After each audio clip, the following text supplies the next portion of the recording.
There we go. Was thinking about it for quite some time, that one, before we heard the magic noise. So welcome everyone to Back to School 2022 with the Google for Education team. There's a bunch of us on the call here from the team, and I'll do a little intro and then we'll introduce ourselves. So just a heads up there, Bettina, you might want to introduce yourself in a minute, just let you know. So look, this is our Back to School event.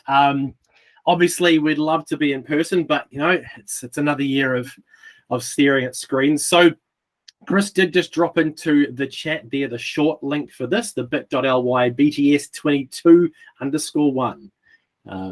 Fantastic. So we'll jump ahead to the next slide.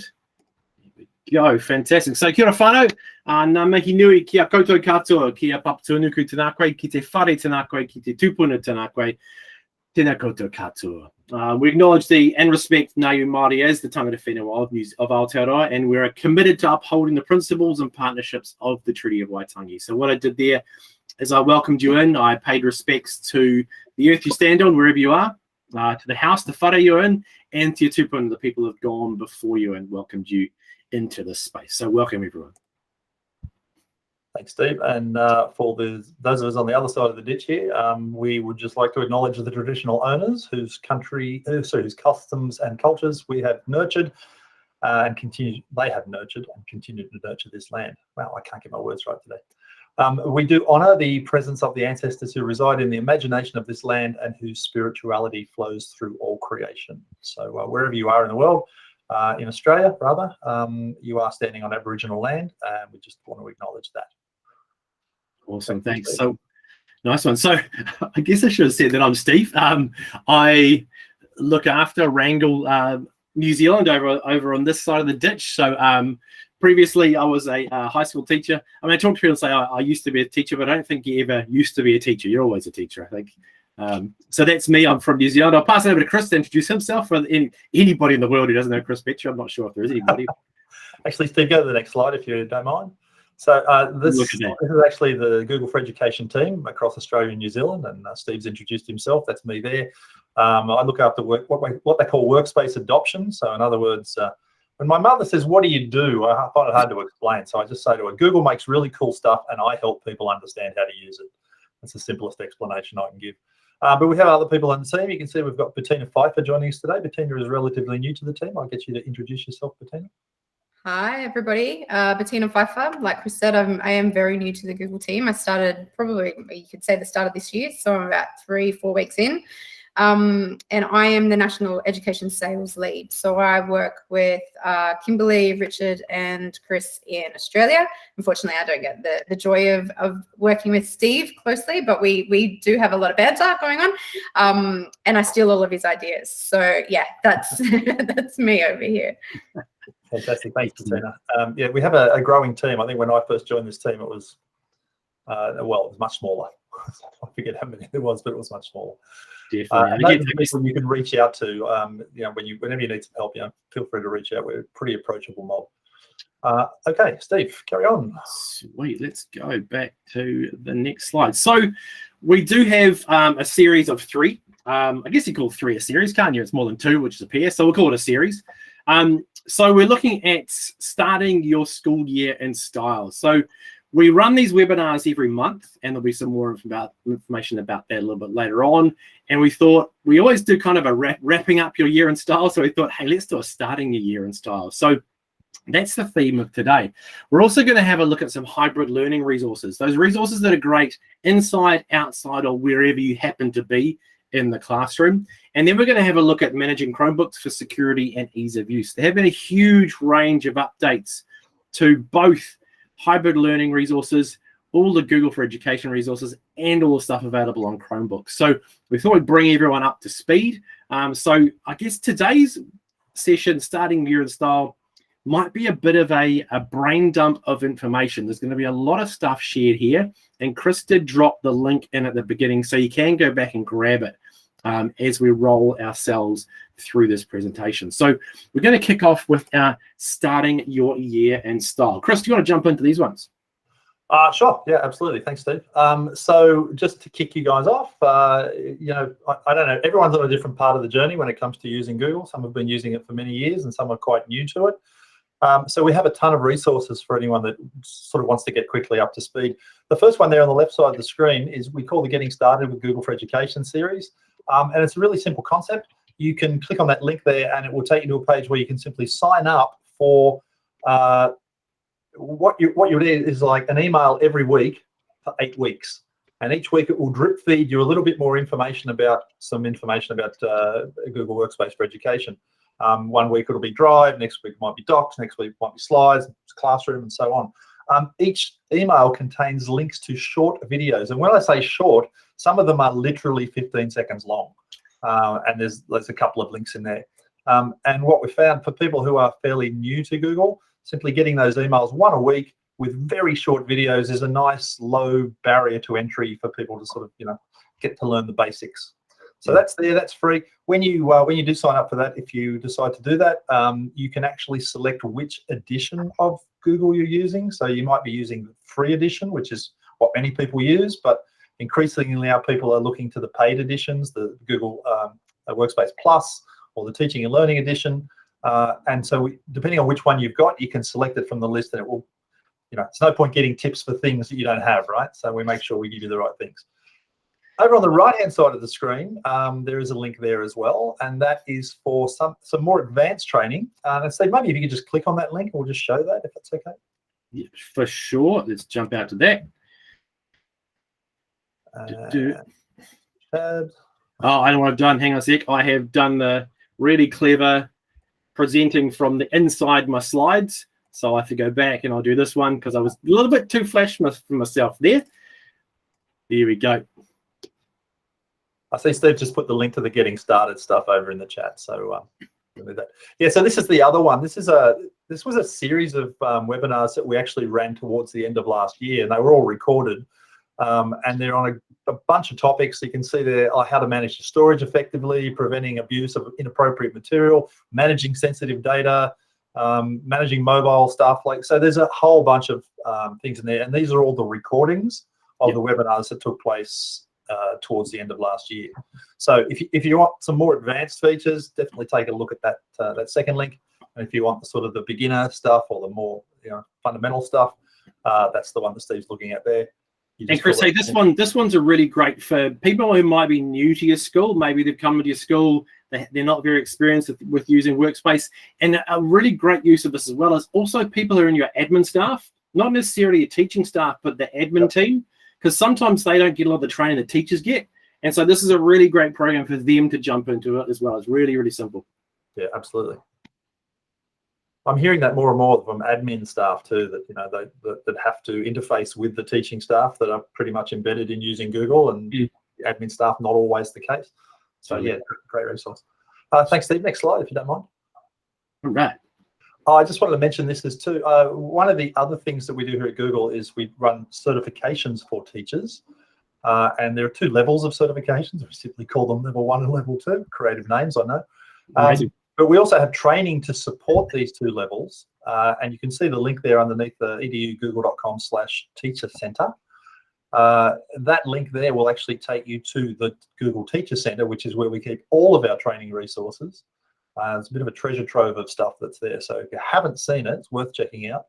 But specifically, there is some training there called the Fundamentals course. And if you do the Fundamentals course, it sets you up really well to then go and sit for the certification for level 1. And if you do the advanced training course, that sets you up for the level 2 certification. So I just wanted to flag that they're there. I know, looking who's in the call here, I know many of you either know about this or you have your level 1 and level 2 yourself. But you probably know teachers who could benefit from it, so it might be worth just mentioning it to them. Over on the right-hand side, I've just put a link there to another certification we have called Google Certified Trainer.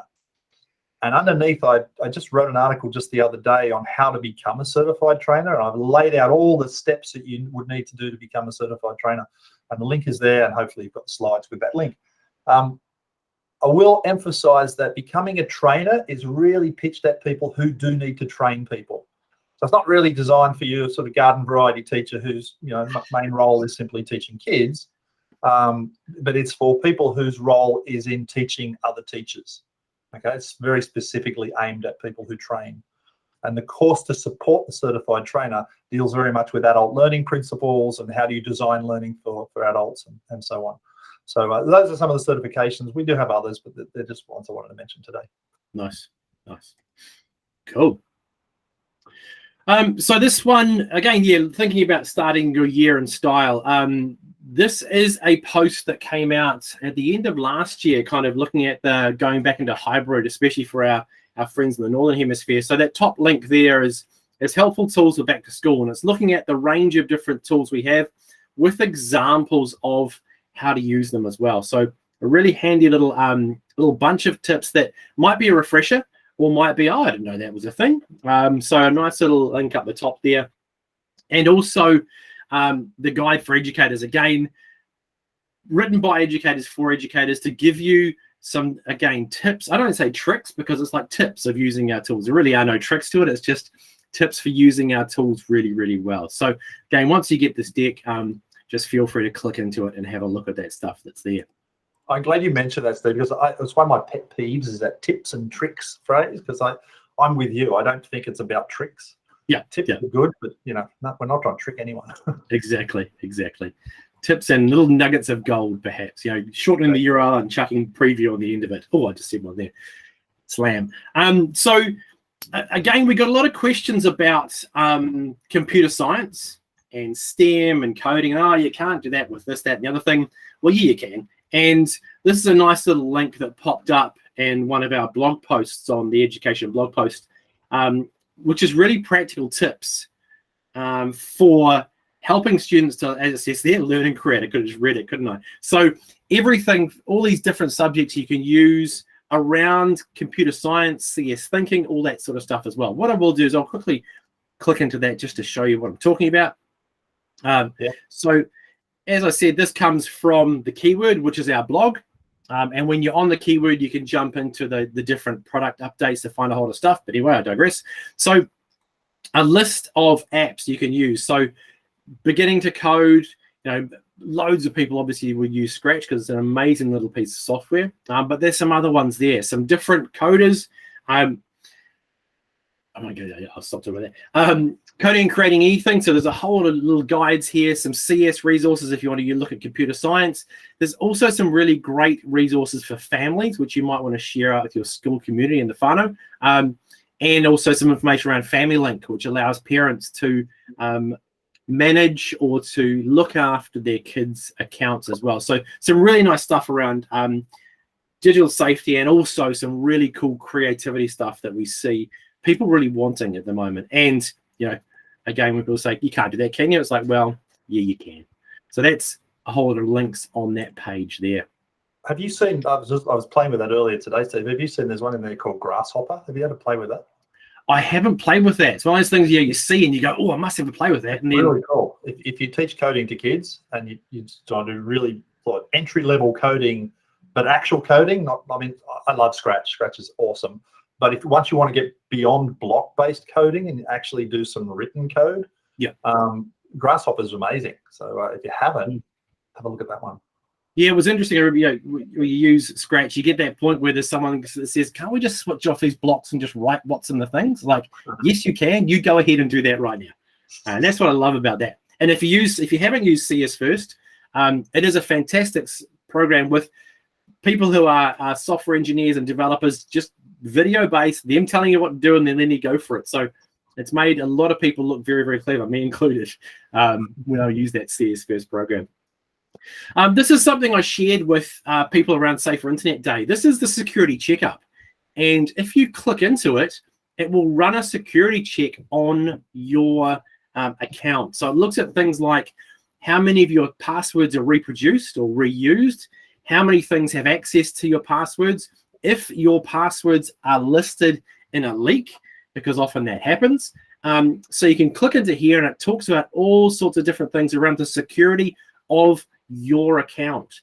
So a great one to share with kids to get thinking about your digital footprint. Where am I sharing things to? What has access to my account? Some really great stuff. So the security checkup, runs on your account and lets you know a whole lot of things. I looked at one, and yeah, one of my passwords I was using had been used twice somewhere else. I changed that, and another one was actually is in part of a leaked password.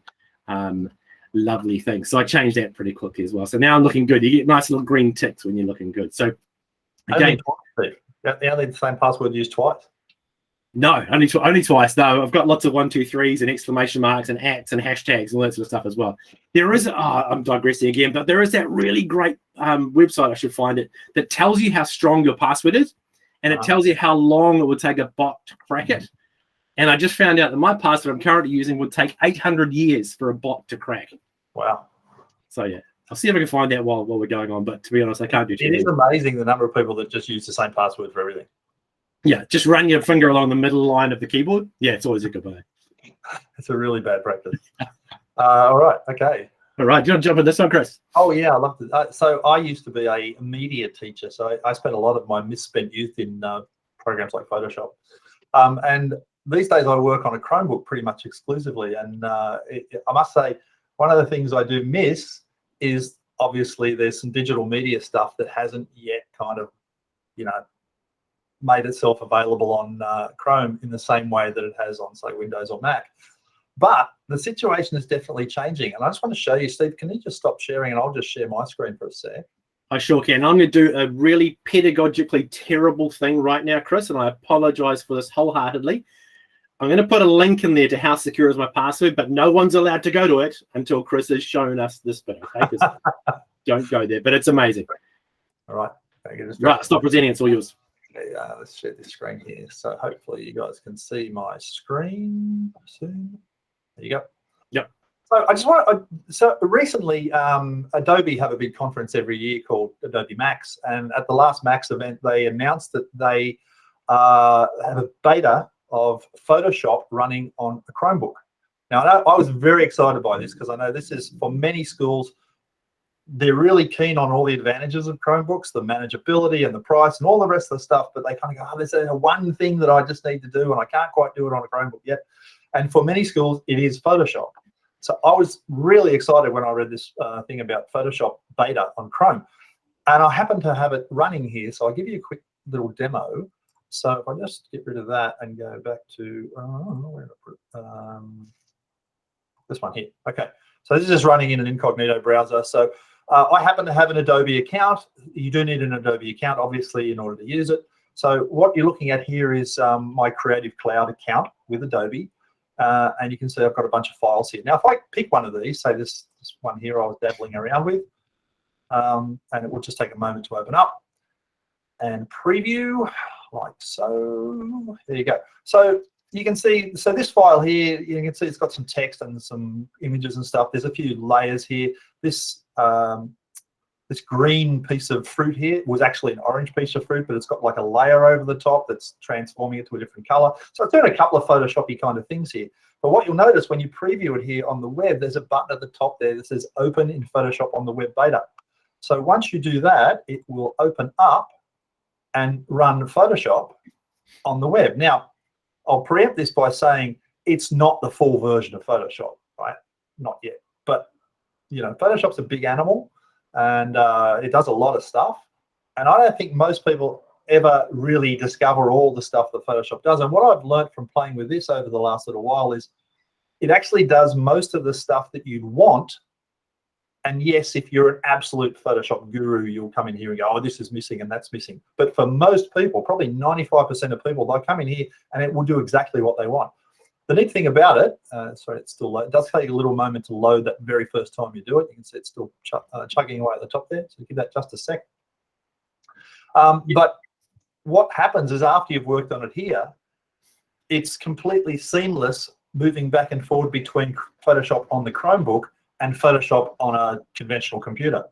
And so as you can, okay, so it's fully loaded now. And you can see if I click on this and I'll open up like this panel on the side here. Let me just get rid of this. You don't need the tour. You can see it's got all the text layers and all the adjustment layers and everything else here. It's got all the adjustment fills. If I go to any of the tools here, it's going to pull up the cropping tools down the bottom there. And what I like about this that actually I prefer if I was, and I taught Photoshop for a long time, right? Many years. One of the things I actually prefer about this is the fact that when I went into the transform tool there, for those of you who know a bit of Photoshop, in Photoshop, everything's kind of live all the time. Here, I've entered transform mode, and I actually have to click the done button once I'm done. So it very much isolates each one of the tools that I'm trying to apply. I actually like that. And if I was teaching this to students, I think this is actually better than going into full Photoshop, because I'm not confusing them with all the other stuff that's there. I'm really literally doing one thing at a time. But all these things, you've got your paint buckets and your fills. If I click in here, you've got the quick selection tools and the remove background tools and the removing the dots and all that sort of stuff you would do in Photoshop is actually working here in Chrome. And as you can see from the bottom of my screen there, I'm on a Chromebook. If I press the full screen button here, it actually goes full screen, and now you actually probably have no idea what operating system I'm running on, right? It's full screen. So I'm excited about that, not for necessarily where this is right now, but where this is going. And for schools that are considering Chromebooks now, I think the obstacles are gradually being taken away one by one. That is really, I think really opens the door. Anyway, Steve, I won't dwell on that. If anyone wants a sort of a bit deeper demo, we can do something another time. But I just want to flag that with everyone, because I think it's kind of exciting. I'm just going to go back to the slides, which is, I think, here, and just point out, too, that, as well as actual Photoshop from Adobe running on Chromebooks in beta, there's also this thing called Photopia, which is a website that, again, if you are a Photoshop user, Photopia is so close to what Photoshop is, it's not funny. I actually don't know how they don't get sued, but it is remarkable at how good Photopia actually is. And then for anyone who doesn't need the full-blown power of this for making digital graphics, Adobe also does this thing called Creative Cloud Express. Until recently, it used to be known as Adobe Spark, and they recently rebranded. So what was called Adobe Spark is now called Adobe Creative Cloud Express. But you go in there. If you've used something like Canva before, it's very much like Canva now, except Canva. I love both. I'll say that right now. But the Express stuff from Adobe is pretty amazing, and it does video and posters and all sorts of stuff. So did you want to cover any of this, or do you want me to keep going? No, go for it, man. You're doing so well, and I'm learning so much stuff as well. I didn't realize Spark had been rebranded as CCS. Yeah. I was wondering where Spark had gone. So awesome.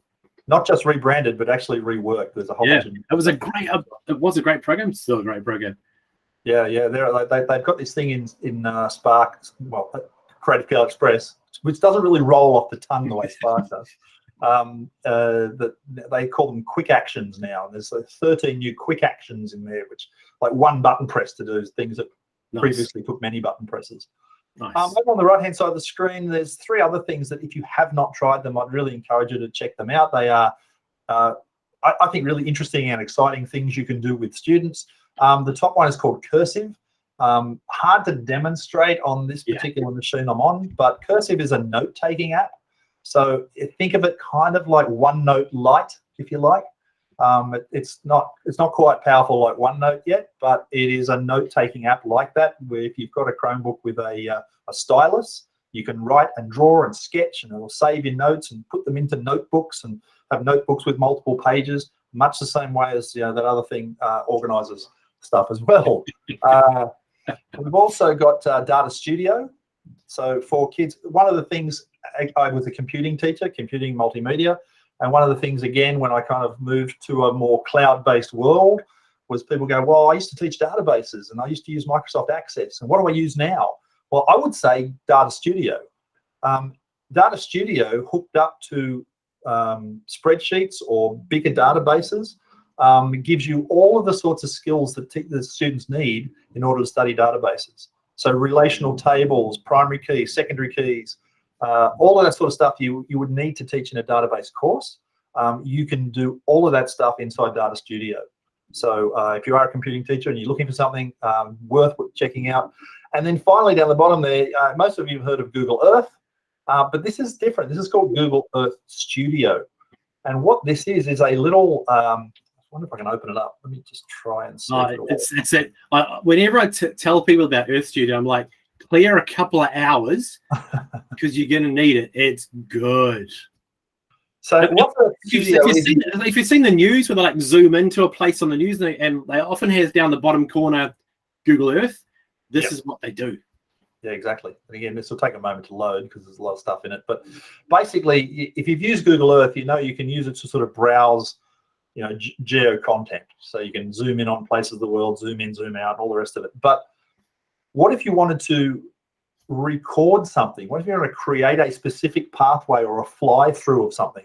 So let's say you wanted to, I don't know, I'll use Sydney as an example. Let's say you wanted to sort of create a flyover of Sydney Harbour, zoom through the sails of the Opera House, and then come up and sort of look down on the Harbour Bridge, right? So there was a very specific sort of path you wanted to do. That's what this is about.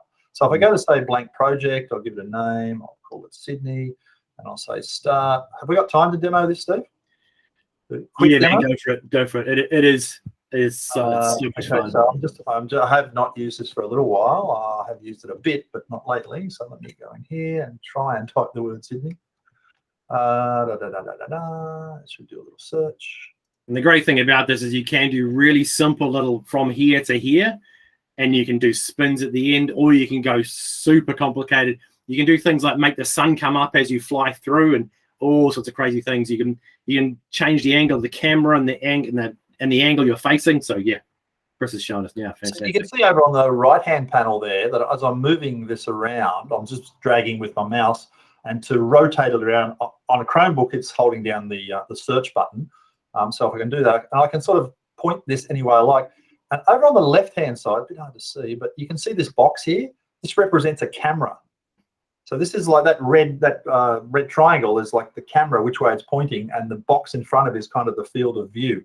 And you can see that as I move it around on one side, I'm actually changing the camera position on the other, right? So what I can do is if I sort of pick a location, I'm going to do a really simple example here. Down the bottom here is a timeline. If you've used something like Flash or Animator or any of those sorts of time-based editing tools, you've got this button down the bottom here where you can add a keyframe, and it adds keyframes in there. And you can actually control latitude, longitude, and height individually. I'm not going to bother with that right now. So what I'm going to do is move my timeline across a little bit and then change the view. So maybe I'm going to go and we'll look maybe right there, and I'll add another set of time frames there, right? And then I'll go and move somewhere else. So maybe I'll come around the back of the Opera House, maybe move it over to, say, there. And, oh, sorry, I should have, I think rookie mistake, Steve, didn't I? Do you do that all the time, dude? I do. Yeah. Sometimes I cheat and use move the timeline first and then move the yeah. Sometimes I cheat and I do the pre-designed flies. Like I start here, stop there, and do this really cool thing, and people are like, "That's amazing!" I'm like, "Yeah, I'm pretty good." Yeah. So what I've just done there is I've just moved things around, and I'll just go to the end here, right? I'll just move that to a brand new location. So what I've just done, I've created a timeline down the bottom there. If I move that timeline along, you can see what it's doing is it's moving the camera based on the timeline. Oh, at least I thought it was.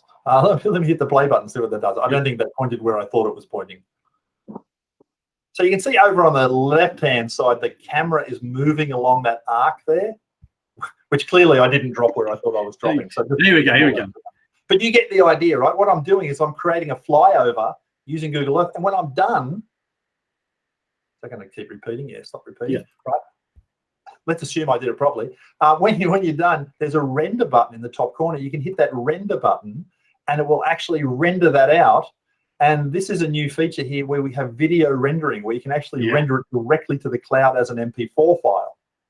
So when your kids are making that project and they're doing a story about, I don't know, they're studying Japan or something, and they do a flyover. They go to Tokyo and they do a flyover of Tokyo, or across Mount Fuji or whatever, and they save that out as a video file, and that then becomes the file that gets embedded into the front page of their Google Slides presentation as they introduce their portfolio of work.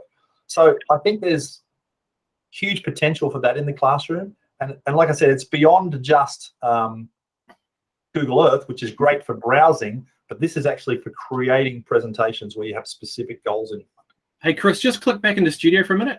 Just back into Studio. Yeah. If you go to animation at the top. Yeah. So there's a whole lot there. There's all the different things you can do as well. And when you start at the beginning, you can actually choose those different ways to move. So if you do like instead of doing a blank one, you can actually start a pre-made project. You go start here, fly there, and spin when you get to the end. So, look, as I said, clear some hours every day and have a play with Earth Studio. It's ridiculously addictive. It can be very, very simple, or it can be massively complicated. And again, I'm speaking as a media teacher who this was all I taught, right? This sort of stuff. And so the fact that it can be done on Chromebook now, to me, is really exciting. Hey, Chris, another thing I just noted in the Omnibox, is there a PWA for this? Oh, yeah, so there is. Oh, my goodness. So if you're using a Chromebook with things called PWAs, is a progressive web app, which basically means it makes a little app of that web page. So it runs slightly more lightweight than it would if it's in your browser. So I didn't realize, I've lost time now. There's a PWA of this. Oh man. What Steve's saying there, just for those, if you're not sure what that means, so a PWA is a progressive web app. If you're used to using Windows or Mac, you're used to the idea that when you launch an app, it sits down in the bottom of the screen here as a little button. And when you you click it, it opens, there's Twitter, right? And when you click it again, it goes away. That's the behavior that most people are used to. When people move to a Chromebook or working exclusively in Chrome browser, one of the adjustments they need to make is the fact that now things that used to be kind of apps now just run as a tab inside a browser. And that creates an adjustment for some people because it's different to what they're used to. What a PWA does, if I click this little button here, you see right there, if I click that, what it says is, would you like to install this app? And when I say install it, now it becomes a button at the bottom of the screen as well. It's no longer running inside a tab in the browser. It's running in its own window as its own application. I can actually take that and actually just pin that so it stays there. And now if I close that, say leave that completely, you notice that stays there just like as if it was an app on Mac or Windows. And when I click that button, it launches in its own window and then launches the app. It's still a web application, hence the name Progressive Web App, but it acts like an actual application that most people are used to. And I see you've got Meet down there as well, and I find using Meet as a PWA, because I only use a Chromebook now as well. It works really, really nicely. It's a little bit more lightweight than running it in the browser. So some people find that a PWA or a progressive web app works really beautifully, and they're designed to be nice to strip down. This is Cursive that we mentioned before. That's Cursive there as well.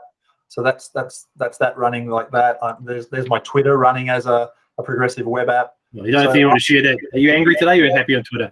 I'm always grumpy. So the progressive web app thing, I think, is a relatively new thing for, well, I was going to say new thing for Google, but here's the thing, maybe I didn't allude to this, is a progressive web app, it's the same application and you can run it on Windows or Mac or Linux or Chrome, and it doesn't matter, it's the same app. Yeah. So for app developers who want to write software, they are no longer having to write a Windows version and a Mac version and a Chrome, but they write it once and it deploys everywhere and it's exactly the same. It's, I think, going to be an absolute game changer for a lot of software development.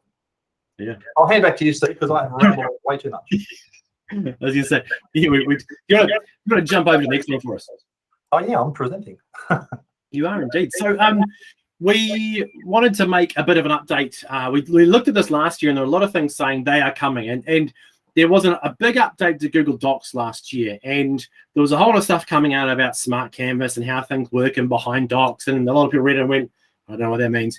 Basically, what the biggest feature is you can insert things into Docs. And if you've ever done one of the awesome HyperDocs worksheets, lessons or classes or workshops, then making those HyperDocs was all about inserting work into a document and making a document a living worksheet, if you like.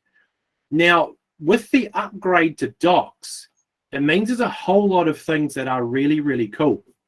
And you might see things being referred to as a smart chip, a smart chop. That's me over in New Zealand, a smart chip if you're over on the Australian side.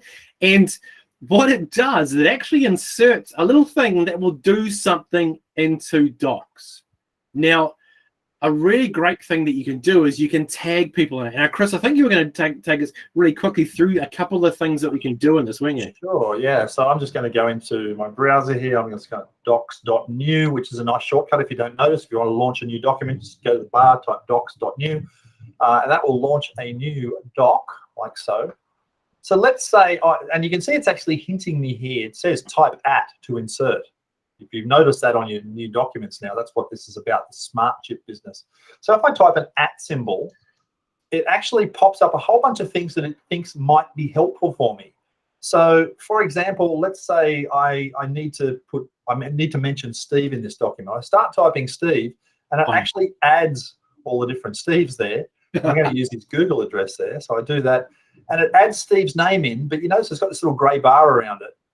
And a couple of things happen. First of all, it realizes that if I've mentioned Steve in this document, I probably want to share the document with him. So it's automatically popped up the box on the side here to prompt me to share this with Steve. Okay. How many times have you ever done that where you've created a document and you've forgotten to share it with the person you mean to share it with? Well, this is reminding me now. So I go, okay, I'll share that with Steve. Oh, there it is. Yeah, I'm going to let you edit this, Steve. So we'll do. Oh, nice. Thanks. Yep. There you go. So we'll do that. I'll say, okay, so that's done. But more importantly, that little gray box you can see around Steve's name there, if I hover over that now, it actually pops up his little info box. Now, if I'd have just typed the word Steve Smith, I wouldn't get that, right? It's because it's got this smart chip attached to it. So I can see automatically, I can see Steve's email address. I can add him to my contacts. I can send him an email directly from here, make a calendar appointment with Steve. I can see whether his working hours, he's currently outside his working hours. Aren't you good? All right, and I could make a video meeting. That is a whole lot different to if I'd have just typed Steve Smith, right? If I just do that and hover over it, nothing. There's no extra smart stuff happening there. But with the smart chip, it actually does all of that. Now, if you put something else in there, like say I go @ and I choose, let's go, how do I become a Google certified trainer? I mentioned that document I wrote before. As soon as I started typing how, it recognizes that there's a document that starts with that. I can click that, and it actually adds that document in. And when I hover over it, it gives me a link and a preview to that document, right? It's a little bit like just putting a hyperlink in, except it's prettier and smarter, right? So that's just a couple of things. There is more that smart chips can do, but I just want to give you a little insight and encourage you to have a try and play with it.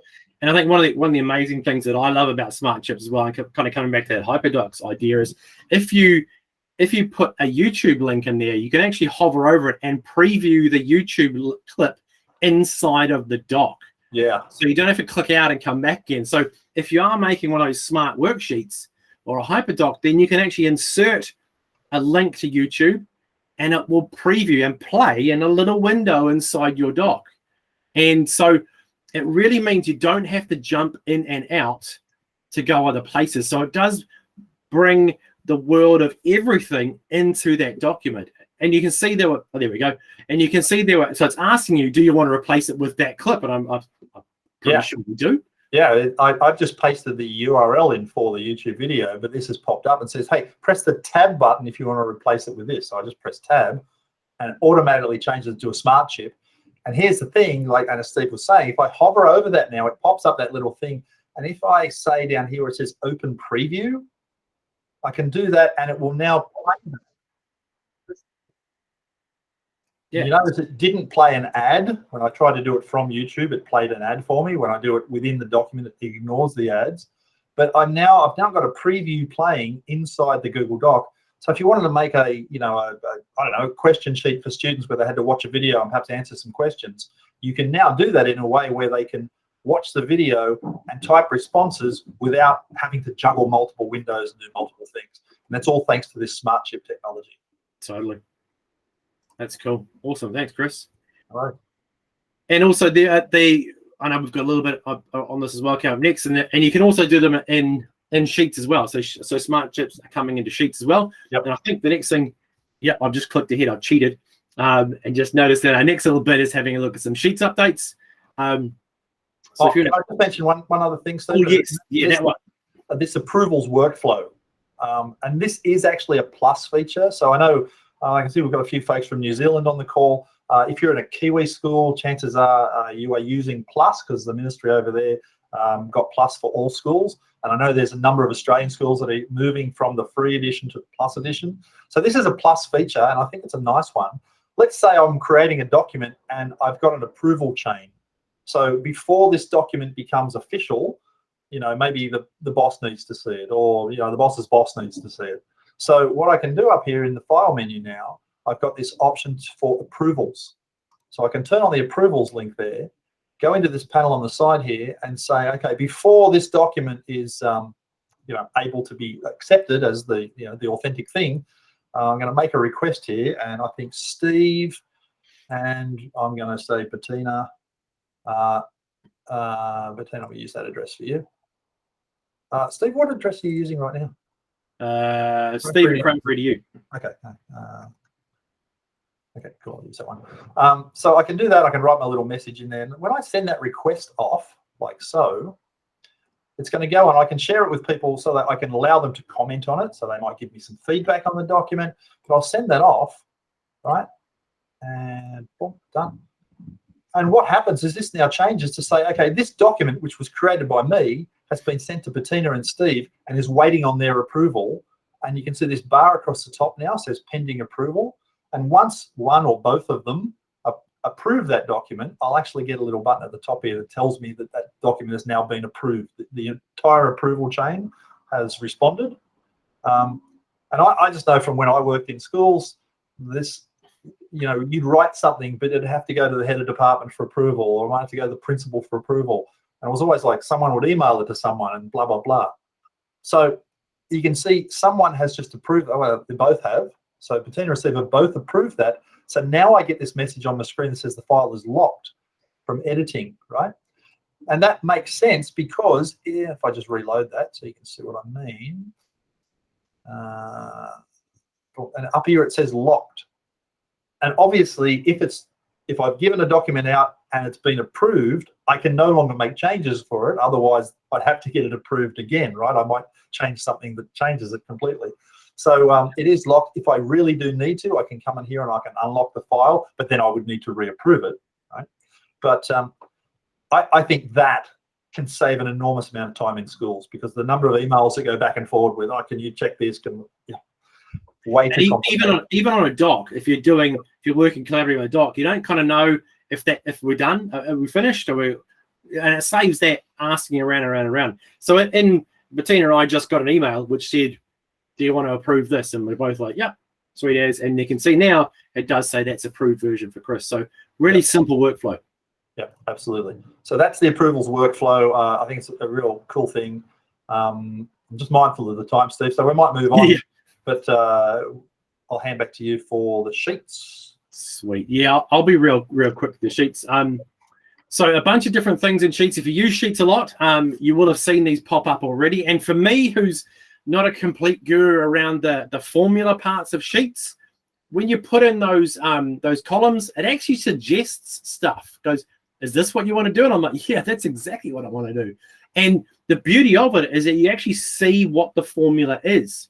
So you see up in that animation there, where dividing one by the other, it tells you what the formula is. Is this what you want to do? Yes, it is. And then it says, well, do you want to do to all of them? Yes, I do, please. So it's looking at what's in there, using a bit of our AI and ML in the background and saying, hey, I think this is what you want to do. Now, of course, you can go yes or no. If you say no, it will then say, oh, sorry about that. What were you wanting to do? And you tell the machine, and the machine learns. So it is that idea of a teachable machine as well. So some really cool stuff. And that bit down the bottom is something that was hinted at one of our recent update blogs. If you use timelines or Gantt charts or whatever you use to plan, if you have a spreadsheet with a whole lot of dates in it, again, it looks at it and it asks you if you want to turn it into a timeline, or you can simply click into it and say, turn this into a timeline for me. And what it does, that second view you can see down the bottom, puts it in a timeline view. You can zoom in and out. It shows you how long a task should go for. You can edit the dates. So again, it's a really nice planning tool inside of Sheets. That is rolling out, and of course it's on our Google Workspace Updates blog, where you can find out when it's rolling out and when it's coming to you as well. So a really, really cool helper if you want a bit of help with your sheets, which sometimes I do, and I can't always just contact Chris and get him to help me. I will dangle a little carrot here that I can't tell you much more about. But Steve and I, when we're planning for what we're going to talk about today, there is another new feature coming, but it's not quite released yet. So we didn't want to tell you about something you can't have, right? Because that's just frustrating. But Yeah. Suffice to say, Steve and I were kind of pretty amazed at what this thing does, right, Steve? We were indeed. We will dangle the carrot there, and we'll tell you about it as soon as you're able to also have it. So good at it. All right. Applied Digital Skills. If you haven't used Applied Digital Skills, it's a fantastic program. It is, as it says, digital skills, and a whole pile of pre-made lessons that you basically pick up. You create a classroom, you add some classes, some students to it. You can share it out through Classroom. They work through them and they get ticked off. And so it's a way of getting a whole lot of skills that your students need. So you can look at things like planning an event, doing a budget, creating a flyer, making a presentation, and a whole lot of other things as well. So again, with this video to talk you through how to do it, a whole lot of tasks to do and a completion. And as a teacher, you see where everyone is at. So this can be done remotely. This can be done in person as well. So really cool pre-made lessons. And you as a teacher can pick and choose which lessons to give to which class. So you don't have to give them all to everyone. Yeah, and I'm actually signed in at the moment, but it integrates directly with Classroom. Mm-hmm. So there are many teachers who have been given responsibility for teaching digital skills, who teaching digital skills might not be their core competency. They might be a maths teacher or an English teacher or a science teacher or something, and they're really good at that. But now they're being asked to teach digital skills, which has never been their core strength. So how do you make it easy for those teachers to teach some of those skills? And that is what digital skills is all about. Applied Digital Skills is all about. That they can come in here, browse this lesson library. Sorry, this is asking me all these questions here, which I don't really want to answer. So how do I go back to the beginning? Can you go to my dashboard? My dashboard, yeah, that's probably what it is. There we go. So you go to my dashboard, I think it is. That's where you are. Yeah. Add a class. Do the big old plus. Oh, I haven't set this. I've got this set up in another account, not this one. So do the big old plus, Chris, and that do the old workspace plus there, and there that'll tell you what you can do. Yeah, thank you. Yeah, so you come in here and you can filter it by audience or by specific tool, right, or by specific topic. So let's say you're teaching high school kids and you've been tasked to, you want them to do something with Google Forms, and the topic you're doing is, English, right? So it'll filter down here and give you a couple of lesson ideas about what you could do with that age group, that tool, that topic. And this lesson, 45 to 90 minutes. There you go. Push it straight to Google Classroom if you want, and push it straight out to the kids. Yeah. So there's a treasure trove of stuff in Applied Digital Skills. And I've also seen this being really used for community education as well. So, sending out to whānau or families where the families can actually work their way through it as upskilling. Really nice part about that is the fact that it is really accessible to lots of different people on anything you want to. Yeah, it's very much learning by doing. Totally. All right, let's jump to the next one. Okay, so a couple of beta programs that are around at the moment we wanted to share with you. The top one there, and again, once you get this presentation, just jump into it and click on these. The top one is what's called the Meet Early Access Program. So we have a whole lot of early access programs that we advertise. You click into it, you fill in a form, and it allows you into the kind of the beta testing. And so you'll get early access to some of the things that we see coming down the track that are super exciting. And one of them that's in there is the ability, which has been hinted out in the wild already. So I'm not telling you things I shouldn't be telling you. We have the Meet within domain live streaming. The out of domain live streaming is coming soon. If you sign up to that, you might get access a little bit quicker, perhaps. There are some really cool things you can do within our other apps that link with Meet. So it's the idea you get early access, you give some feedback. It's not 100% fully baked, but you do get that early access. So you're in there. You can add people at your school. to a group, and they'll get early access as well. So you can test it in there. The second one down there is classroom roster or class list import. So if you're using Classroom, we're building a whole lot of tools where it'll actually import all your class lists and pre-populate all your classrooms for you. Now, I realize this is week 1 or 2 for schools, and people are like, why didn't I know about this earlier? Again, it is an early access program, and they do suggest you set up a couple first. Now, depending on this SIS or SMS or student management system you use, will depend on the functionality of it. But again, that does give you access to an earlier access than people in ANZ were supposed to get. So you can jump into there, you can sign up, and it will give you access to these features before anybody else, before it goes out into general availability. Now, the last one there, you see it has no link to it. There is also the Classroom team are running a really super secret beta. And I'm not saying super secret because I want to kind of build it up. It is Finish your job. secret. Yeah, exactly. I like working and my kids like eating, so I'm not going to say what it is. But it is actually a really super secret beta. And they are asking if there is anybody who would like to try an amazing new tool that is coming to Classroom. Now, it does mean get in touch with either myself, Bettina, or Chris, if you'd like to do this. And it does mean signing an NDA, so a non-disclosure agreement. It is super, super secret. Now, I know you usually say things, join our secret club, and you join and you just get like a funny hat or something, a secret handshake. But this is really, really cool. Now, if anybody has used the tool Socratic before, Socratic is an app that you can install, and if a kid like writes in an algebra expression, it will go, no, that's wrong, and here's some websites you could look at to learn how to do that correctly. So Socratic was an app that helped with homework.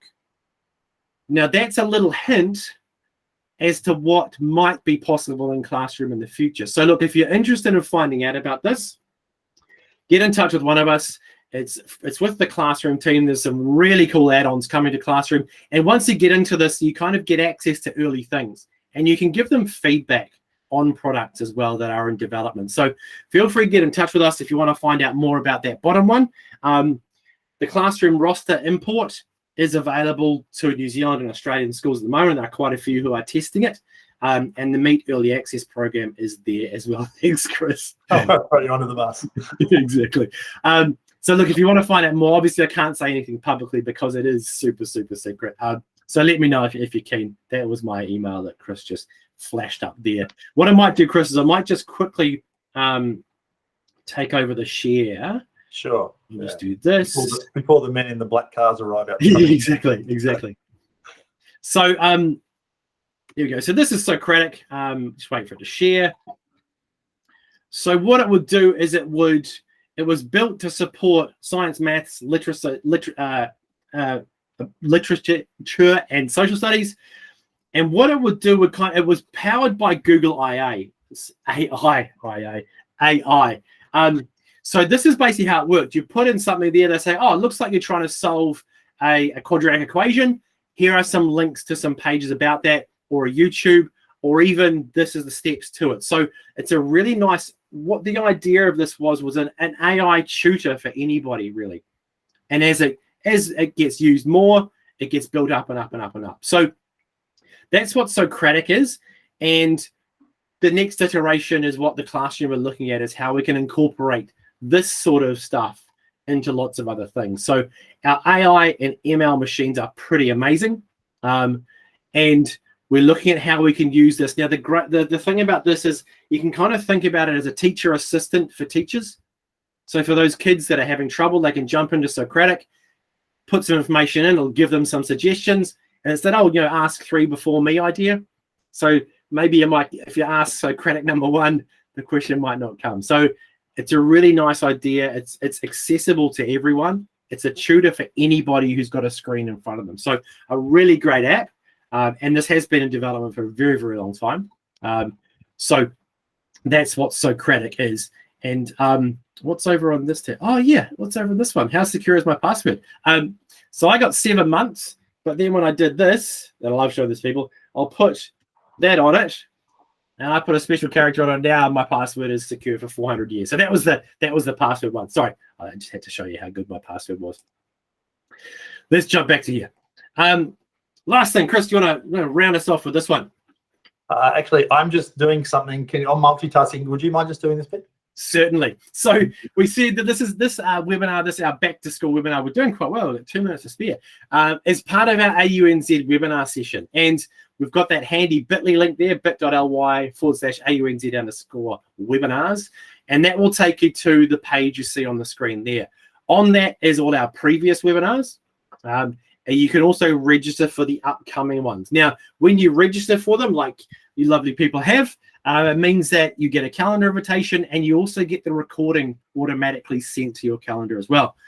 For the ones that have already occurred, when you register for this program, you can go back and re-watch the old ones. So there are a whole lot of webinars that are on there. So there is our basic series, our what's new and what's changed. We kind of do a lot of this sort of stuff. What's new? Have you seen this? Did you know about this?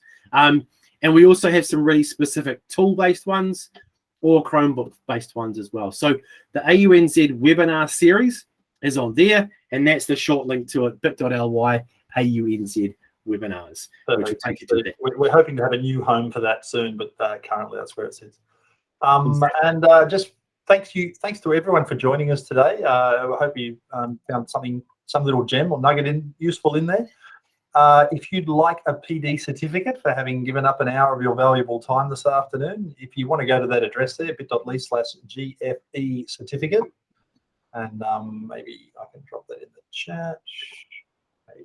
Big G, big E, little F. There you go. There's a link in the chat there. If you go there and you just fill that form out, and that was the thing I was multitasking on, Steve, just fixing it. You can make yourself a certificate, and if you just fill in the form, it will automatically generate one and send it back to you. It is an automated process, so it is an honor system. Don't say you've been here for 4 hours, you've been here for 1. Okay. Yeah, if you'd like a certificate, that's where you get it. Sweet. And that, with bang on 1 hour in length, I think that's the first time we've ever stuck. See, Bettina's here. She's keeping us honest.